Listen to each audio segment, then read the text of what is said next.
having an initiative like the ECB Project is really important because it gives agencies a group voice. It also gives us an opportunity to collaborate in a formal fashion. We've been doing it informally for a long time, but this project is our opportunity to really work together formally and to work on some key objectives that we all have identified as very important to how we do business.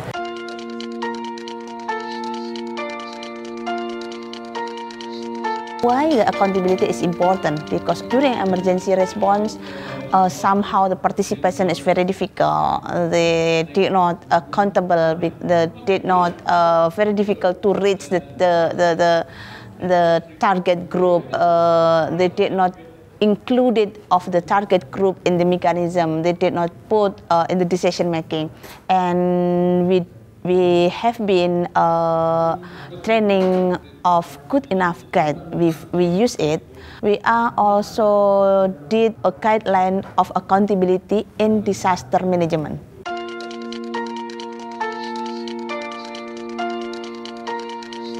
One of the key themes of ECB Indonesia is staff capacity development. The staff of our organizations, but also that intervention to improve the capacity of the national staff has already been spread out to other organizations beyond ECB. So every time there's other emergency down, 3 years down the road, they will still be here, and they already have that skill, have that, knowledge how to respond better to emergency.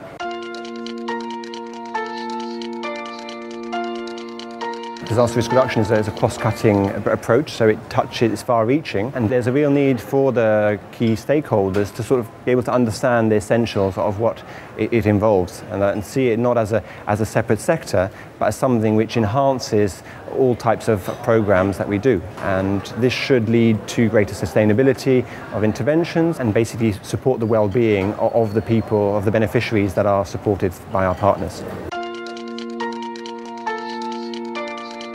Well, what I'd like to do is to develop, help them develop some practical guidance on the ground, because this group can actually write it down and give practitioners advice. And what I can do at the UNISDR is give the kind of the other experiences that we have in other contexts, in other countries, at the global level, what we think is happening. So we can inform that very practical guidance, and I would like to take that and also promote it in the global platform or in other bigger venues that we do.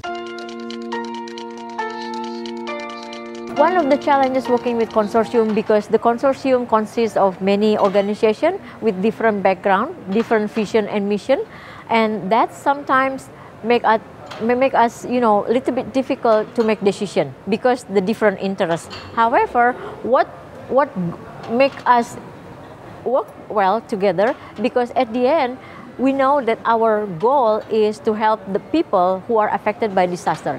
That's our goal. The means and the strategy how to achieve that goal, that we can work out. I think one of the things that the ECB project has been really important for is to bring everyone together. And so from senior leadership all the way down to field programs, our teams work together because it's something that we all know is important. And so not only are we able to do it, we're also expected to do it. ECB and OCHA are working together in order to offer to the government any kind of assistance that the government considers that could be useful to develop or to better develop need assessment tools in Indonesia.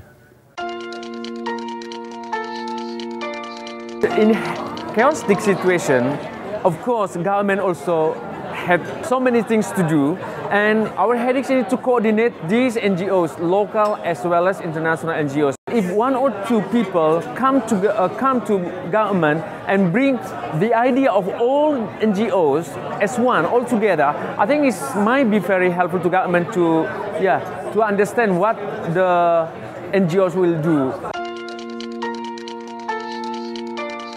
My hope is ultimately, we're faster, we're better at delivering aid, we're being accountable to our beneficiaries, to our donors and governments, and that ultimately we look back 5 years from now saying that was a pivotal point in humanitarian aid delivery.